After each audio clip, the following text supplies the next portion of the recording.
Rick Pitino says his goal for the remainder of the season is to win 7 straight heading into the Big East tournament, and he says the only way the team will do that is if they learn to play smart. I think we, in 3 of our 5 losses, have beat ourselves. And for a veteran team, that's very disturbing. I think we're playing with great heart, but very little head. And, you know, you got to play smart as well as playing hard. You got to combine the two to be a successful team, and they know that. Pitino says the team's 5 overtime loss to Notre Dame was difficult to swallow, especially since they blew an 8-point lead with 50 seconds left in regulation. He summed up the loss like this. You know, I think Russ had a bad night. I think Wayne had a bad night. Peyton had a bad night with a lot of mental errors that were not only contagious, that led to other mental errors, but, you know, you're up 3, you don't try to draw an offensive foul. You know, you have a 3-on-1 break, you pass the ball, you bring it out. You know, those are things that down the stretch you'll learn from. The Cards return to action against St. John's tonight at 9 in the KFC Yum Center. The Red Storm will be without head coach Steve Lavin after his father passed away last weekend, but they come in hot, having won 6 of their last 8 games. Well, they're very athletic. They have outstanding scoring. They have a great freshman, great shot blocker. They're terrific in transition. They have some really good wins, winning 6 of their, you know, they beat Cincinnati at Cincinnati. They beat Notre Dame in the Garden. They've had some good wins, and we've got to be ready for them. Jeff Mason and Rashawn Myers from the Mason and Myers Sports Radio Talk Show join me for a roundtable discussion. It's only fitting on Valentine's Day. We have the 2 lovebirds in here to go at it, fellas. Before we get to Rick's, you know, whether they can fulfill Rick's prophecy of winning 7 straight, let's talk about the St. John's game tonight. 9 o'clock tip. Big game really for both teams. St. John's trying to fight its way in the tournament.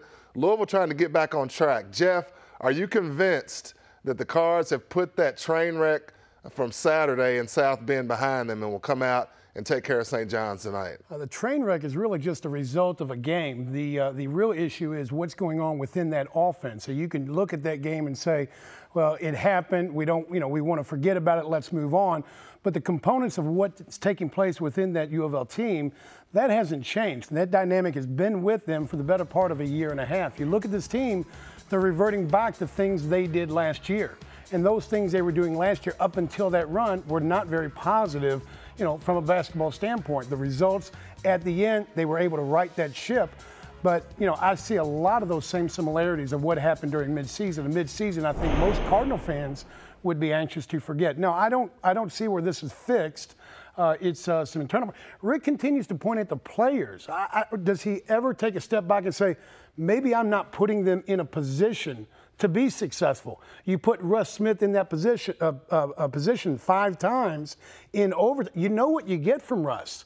So why put him in that position? No, I don't think it's fixed.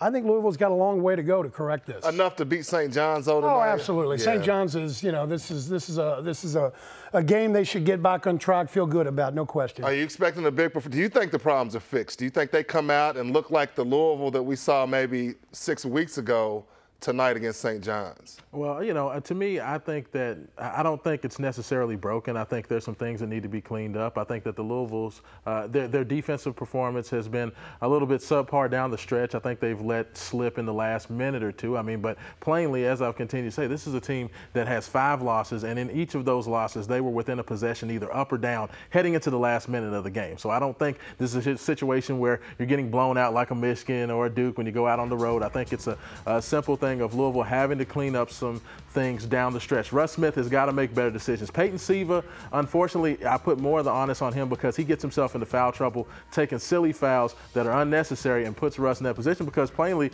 Mason says don't put him in that position, but who are you going to go to, Tim Henderson? Right. I mean, at that point, that's the only guy you have available if Peyton Siva is sitting on the bench with 5 fouls. This game kind of reminds me of South Florida last year a little bit. South Florida, you know, Louisville came in, things just didn't seem right. South Florida, hungry, wanted to get in the tournament, won that game, got in the tournament.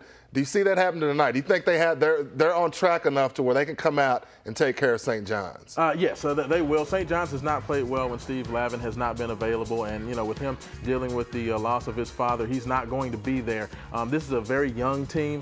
They do have D'Angelo Harrison, who is an outstanding point guard, a young man that can shoot the ball from 30, 35 feet. He's the only person that consistently shoots from out there and knocks those shots down. They have Harrison. They have Chris Obekwa, who's leading the nation in block shots, even though he comes off the bench. And then you have, of course, Jakar Sampson, another outstanding freshman who's probably going to be the freshman year in the Big East. They have some good young talent, but on the road versus a hungry Louisville team that wants to get back on the right track, it's not going to happen tonight. Now, both of you think they're going to beat St. John's, but as we mentioned earlier, Rick Pitino says his goal for the remainder of the regular season is to win all 7 games. Do you think this team will step up and get that done, Rashawn?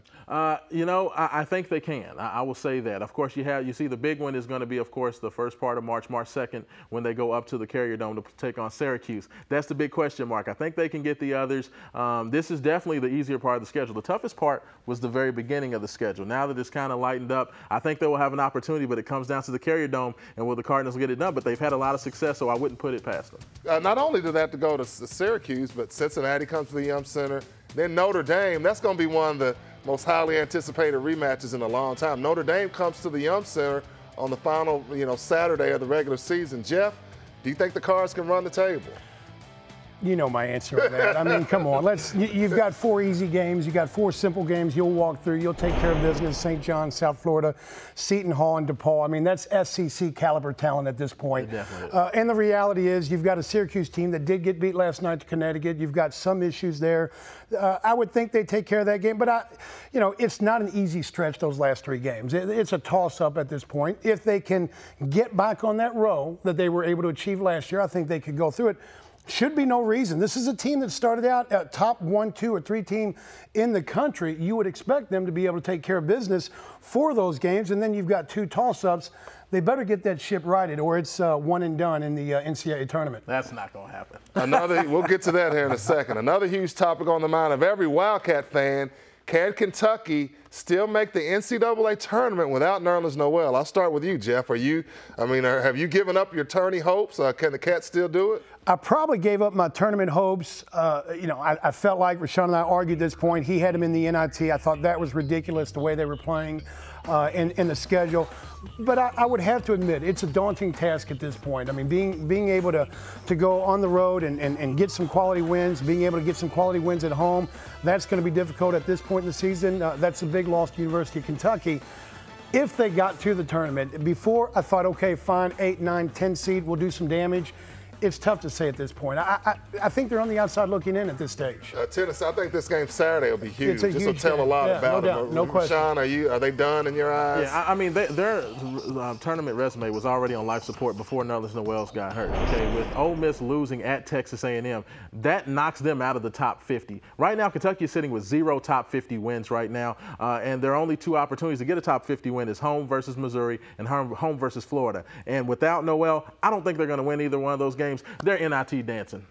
All right, moving on. The Cards shouldn't have a problem making it to the big dance, but Rashawn, are they still a threat to win the national championship? Oh, there's no doubt about it. I think the University of Louisville is still the best defensive team in the country. Yes, they've had some issues closing out games, but they've been in all those games. I mean, it's not like they're going out and getting ran off the court. They lost at home to a top 5 team in Syracuse, and then they let a couple slip on the road. I think there's no doubt about this team. They can still win it. They're still the deepest team in the country. The biggest thing is they have to get Russ Smith and Peyton Siva playing smart, good basketball again, and you have to continue to keep Wayne Blackshear involved. Jeff, I have a feeling that you've got a different take on that. Well, I mean, I think it's to take outside of 22,000 Louisville fans there in the city of Jefferson County, city of Louisville. I don't think anybody realistically thinks there's a shot they can compete for a national championship. And certainly the way this team has performed late stages down the in a game. You look at Rick Pitino. Can he coach a close ball game? Can he truly, do the X's and O's to put them in a position to execute in the late stages of the game? Either they blow a team out or they struggle. And when they struggle, Rick Pitino has to do that coaching. I think you find them on the short end of the stick. Rashawn, is the late game situations, do they have you concerned right now? I mean, because that's a big thing in March. I mean, you've got to be able to execute down the stretch. this team so far hasn't shown the ability to do so. Do you think they can get that back? Is that an issue that you're worried about going into March? Should be. Yeah, the biggest thing with me is that in late game situations, they stop passing the ball. And I think when they're moving the ball earlier in the game, they're getting good possessions, they're getting good shots. But it seems the last 4 or 5 minutes, it becomes the Russ Smith and Peyton Siva just dribble the ball for 25 seconds. And they have to get away from that. They have to continue to trust the offense, continue to move the ball, get the best shot, and they'll get it done. Who should be, this has been a season-long debate. Who should get the ball at the end of the games? I mean, Siva has done it in the past, but has struggled this year. Yeah. We all saw what happened with Russ on Saturday night. Who should be option A in the close ball games for this Louisville team? Well, I think it's no doubt Peyton Siva has to be the guy with the ball in his hands because he's the best decision maker on the team. But the biggest thing is don't just over dribble. Teams seem to be clogging the paint and really trying to step up against that screen roll game because that's basically all Louisville does the last 3 or 4 minutes of the game. What they have to do is if they crowd the paint, find the open man. Somebody's got to be open. You have Luke Hancock, you have Wayne Blackshear, guys that can knock down shots, and Shane Bohannon's finishing a lot better when he plays in big games. So you just have to trust in the system.